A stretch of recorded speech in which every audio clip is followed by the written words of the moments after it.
Okay, last example of using cross-section areas to find the volume of an object. In the next video, we'll go on to looking at solids of revolution and finding their volumes.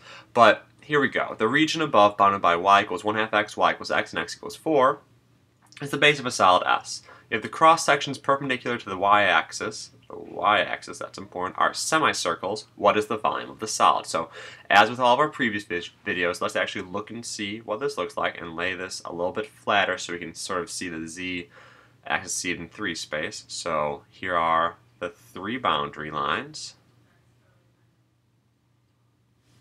And we are taking cuts perpendicular to the y-axis, so planes perpendicular to the y-axis, and they will make semicircles. And as with the last video, we know that semicircle, we're going to get a diameter out of this, and our area formula in terms of radii, and we'll need to solve for that, will be the area of a circle, pi r squared, divided by 2, because it's half of a circle. And there are many things that we have to look at in this to see what's going on. So, first off, this distance is an x distance, and I have functions solved for y, which would give me y distances, which are heights, which are not what I want. So first, let's quickly go through and solve for x. So if y equals x, here's the big surprise, x equals y. And if y equals 1/2 x, x equals 2y. Woo, alright, so that wasn't too bad. Second issue is this. The region, so we're taking y-axis sort of cuts, and the region, the range of this region sort of, it's not really a range, it's not a function, but it is covered on the interval, the y interval, from 0 to 4. But there's a problem in that at y equals 2, the shapes change. I change from using that curve and this curve, and they're lines, but the straight curves, okay, to using the vertical line and this line. So I need to actually set up 2 integrals. The first one is going to go from 0 to 2, the second one is going to go from 2 to 4, and I'm going to use the integrals of the cross-sectional areas, which are going to be found by this. Alright, so we'll call this diameter 1, because this will be based on these 2 functions.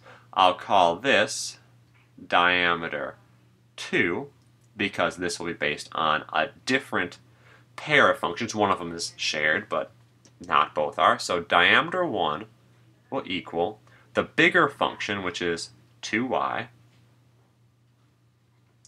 minus the smaller function, which is y, and we get y. Yes, okay, that was nice. And half of that for the radius is half of y over 2. That was nice as well. I wish it always worked out this way, but it's not going to be quite as nice in the next one. Diameter 2 will equal the bigger function, which is 4,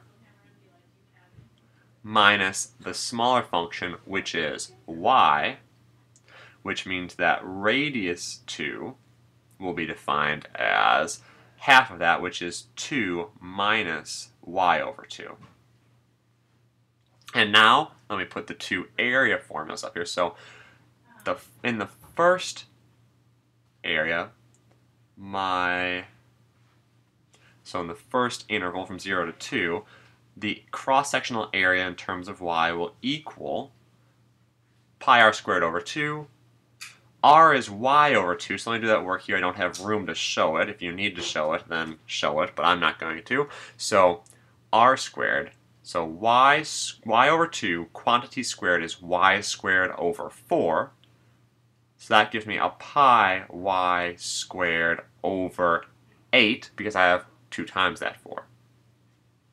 Alright, my second area function, I will, in terms of y, so for the cross-sectional areas in the second interval from 2 to 4, will be pi over 2, because I have this pi over 2 here, so I'll just bring that out. Pi over 2 multiplied by, and I have to square this. So I always like putting the highest degree firstly, so I get this negative y over 2 quantity squared, which is y squared over 4. Then I have 2 times this, which will give me 2 times 2 is 4, times y over 2 is y over, 2y, so I have minus 2y. And then I have plus this squared, so plus 4. I'm really running out of room over here, but hey, I think that fit. Okay, these are my two cross-section area functions. So now I can go ahead and say, okay, the volume of this will equal the integral from 0 to 2 of my first cross-section, which is pi times y squared over 8.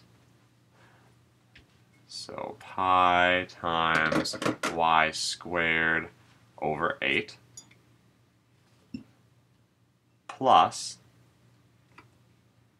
the second one, which is the integral from 2 to 4 of the second area function, which is, I forgot something. Forgot the dy, which is very important. That will actually represent the heights of each of those. So plus the second integral, which is going to be the integral from 2 to 4 of that area, which is pi over 2, multiplied by y squared over 4 minus 2y plus 4, and don't forget that dy. Okay, now let's pull out the constant multiples, so this will equal, I'm going to take out the pi over 8, and I'll also at the same time find the antiderivative of y squared, which is going to be y cubed over 3. Evaluate that from 0 to 2. Plus, I'll take out the pi over 2 constant multiple and find the antiderivative of this, which will give me y cubed over 12. I add 1 to the exponent divide, but I have this 4 down here already. Minus, let's see, 2y squared over 2, so that just gives me a y squared plus 4y. And evaluate that from 2 to 4. And this will then equal pi over 8 multiplied by 2 cubed over 3 is 8/3. 0 cubed over 3 is 0, so that makes no difference. Plus, I have pi over 2 multiplied by, and this will take a little bit longer, so let's see what we've got. 4 cubed is 64, divided by 12, well, 64 over 12 both have 4's in them, so that reduces to 16 over 3. 4 squared is 16, so minus 16. 4 times 4 is 16, so plus 16. And now I need to make sure I actually show it. The 2 does make a difference, unfortunately. So let's see. 2 cubed is 8 over 12, where they both have 4's in them, so that's going to be minus 2/3. 2 squared is 4, so minus 4 plus 8. Okay. So let's see what we've got here. This first part of the integral ends up being pi over 3. Nice and easy. The 8's cancel in essence. All right. So plus, and I actually know that this other one should be pi over 3 because of the way that the cross sections and the heights work, but let's make sure it works out that way. So we have pi over 2 multiplied by, these cancel, these, so 16 thirds minus 2 thirds becomes 14 thirds. The minus sign can go through, so that's plus, that's minus, and these become minus 4. 14 thirds minus 4, and 4 is 12 thirds. So 14 thirds minus 12 thirds is 2 thirds, so I get 2 thirds, which then gives me pi over 3 plus pi over 3, which equals 2 pi over 3.